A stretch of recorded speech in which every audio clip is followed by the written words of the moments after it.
Good afternoon and welcome to America's Home Cooking. Today I am canning milk. Let me turn the back light on so I have more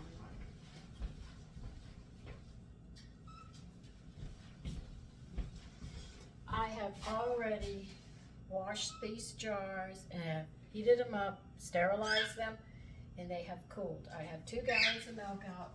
I have my pressure canner and I have cold water in it. When you're canning milk, heavy cream, light cream, or any creams, any milk-like products like that. Let's see, I can whole milk,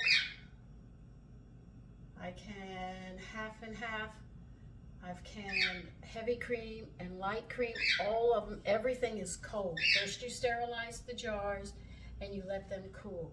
So everything is cold from one point to another. You don't have boiling water or anything. So I'm going to go ahead and start pouring the milk in. I do this because when it's really cold and stuff outside, and snow and ice, it's so much easier to do it this way.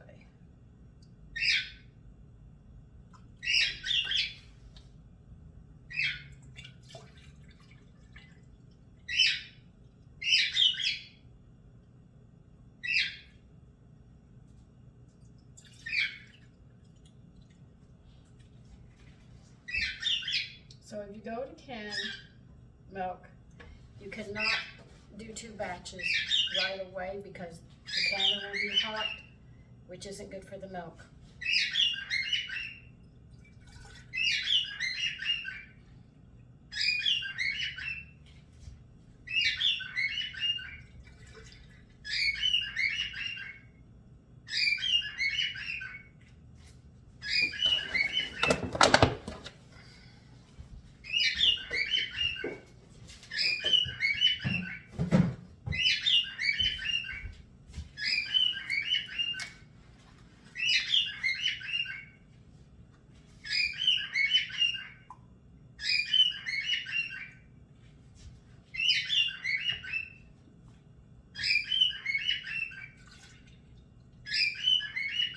Now, how do I sterilize these jars? I wash them and then rinse them out. Put them in the oven at 220 and leave them in there for about 20-30 minutes, and then they're sterile.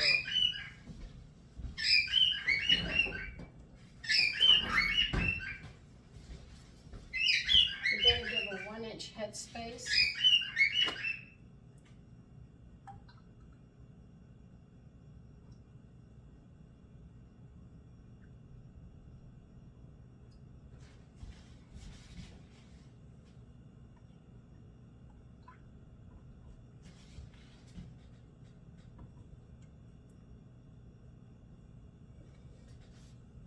Okay, let me move it.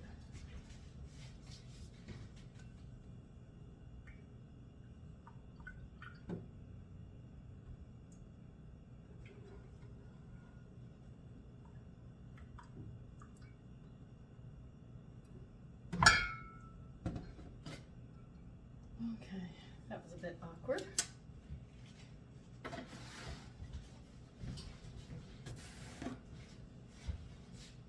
Though it's liquid, air bubbles do settle on the bottom, so still, in spite of all that, do release them.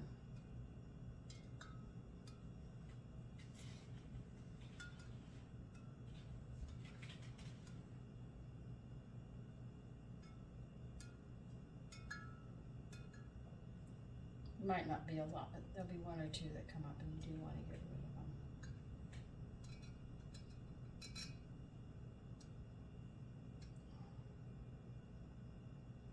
Should have I got a marker there? Oh well.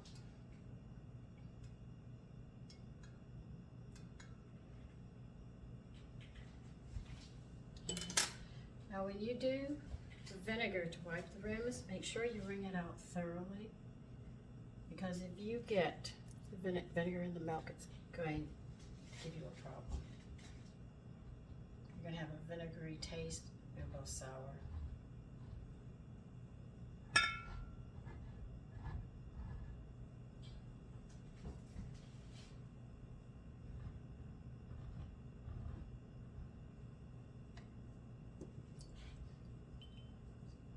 So do make sure you wring it out really dry.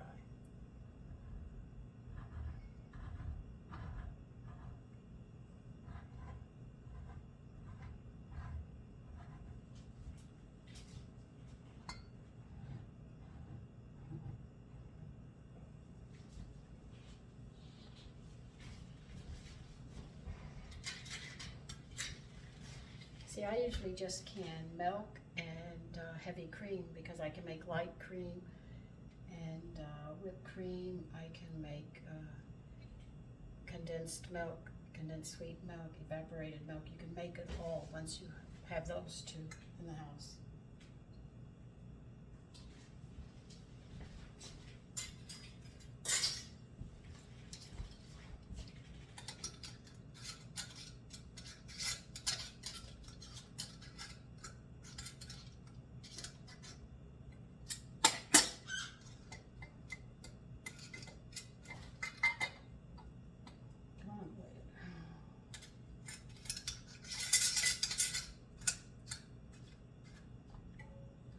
Finger tight and just put them in.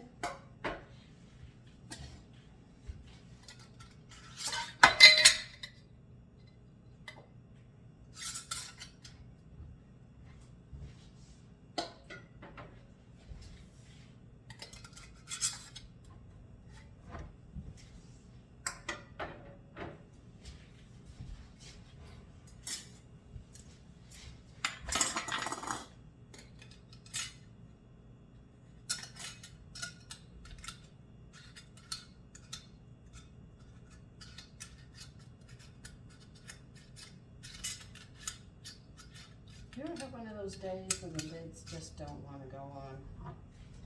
I seem to be having one of those very unusual days. Look, you're on straight. Come on.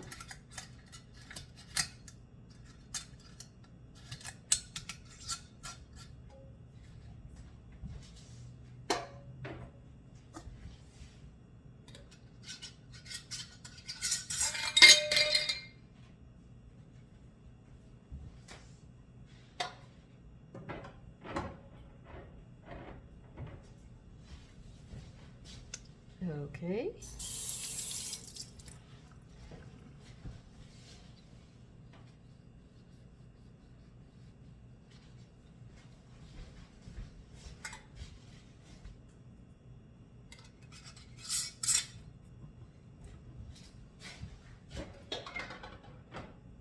All right, now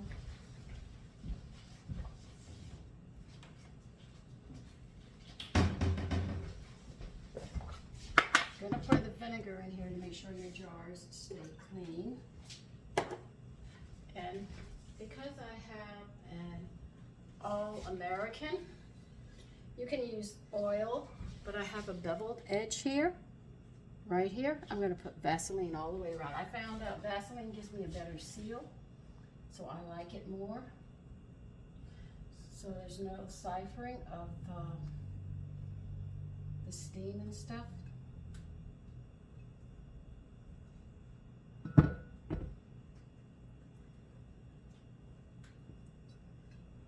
Works really well. The problem I have with it is it's a very good seal. I have to use a screwdriver to release the pressure to get it off, but I don't mind doing that. But you can use oil if you wish. I just prefer Vaseline. Now I'm not turning anything on until this thing is completely sealed.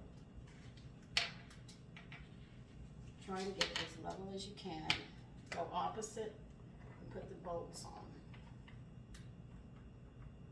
Don't put them on tight.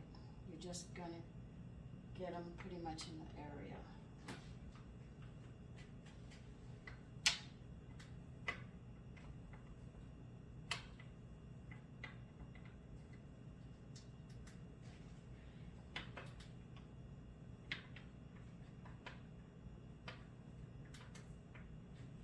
Now opposite, tighten them.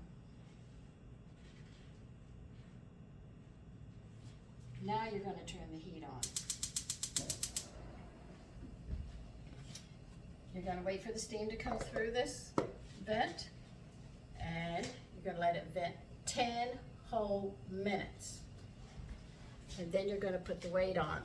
Mine is set for 10 because of where I'm at. You could either be at 5 or 15 or 10. They have three settings according to where you live and your altitude, okay? So right now we gotta bring that to a boil and get that steam going. Once that steam starts coming through, I'll be back. Okay, you see that steam? You get a steady stream of steam here. You vent it for 10 minutes. You see it? For 10 minutes. And then I'm going to put the gauge on at 10 pounds per square inch. Now, according to where you live will dictate if it's 5 or 15. So I'm at that point. I'm going to let that vent 10 minutes and I'm going to put that on. Okay, it's been 10 minutes venting. Now I'm going to put the gauge weight on it for 10 pounds. And what you're going to do now, I'm going to move you, okay? That will help the pressure build up. When this hits here, this part here, comes up to 10 pounds of pressure here, I am going to turn the stove off. That's how you can milk, heavy cream, light cream. Buttermilk you cannot can, but if you get the culture going, you can just keep on feeding it and using it all the time, and you can keep your culture going all winter, forever, as long as you keep on feeding it and rotating it. But this is how it's working. So when we get to the point of turning it off, as soon as it hits 10 pounds pressure, I am going to turn the stove off underneath it. Okay, it just hit 10 pounds per square inch. I'm turning it off. I am not touching this until this gauge goes back down to 0. Do not touch the vent. Do not touch anything. This has to get down to 0 first before you can do anything. Okay, it's hit 0. Now what we're going to take off is the weight and let it vent a little more, somewhere around 3 to 5 minutes, just to let the rest of the pressure off before we open it. Okay, we're going to be taking the lid off now. The proper alternating bolts. You're going to have to release them.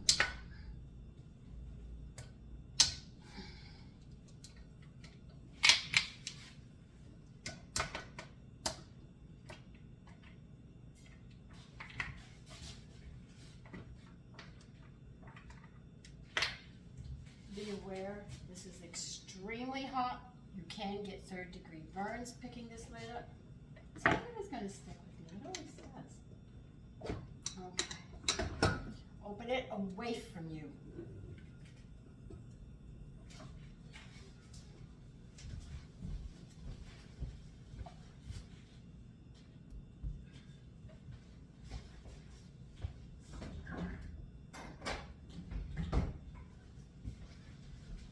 What you're doing is climatizing the bottles. You can't take pressure that's that strong and open the lid. The glass can explode, okay? You gotta slowly do this, bringing the temperature down and all. You can't go from an extremely hot to an extremely cold. If you stuck a hot glass into the freezer, a deep freezer, you know it's gonna crack. It's pretty much the same thing. This is why you've got to be very, very careful that you take the steps. If you buy an all-American, please read the instructions before you do it. Make sure you know your altitude, because your altitude will dictate if you use 5 pounds per square inch, 10 pounds per square inch, or 15 pounds per square inch. I don't know how you find out for yourself, but I guess you could Google it and name the area that you're in, and it will come up your altitude. And then the instructions in the book will tell you if you're at this altitude, you have to use this kind of pressure. But I hope this helps you to understand how pressure canners work, that you have to be careful with them and watch them.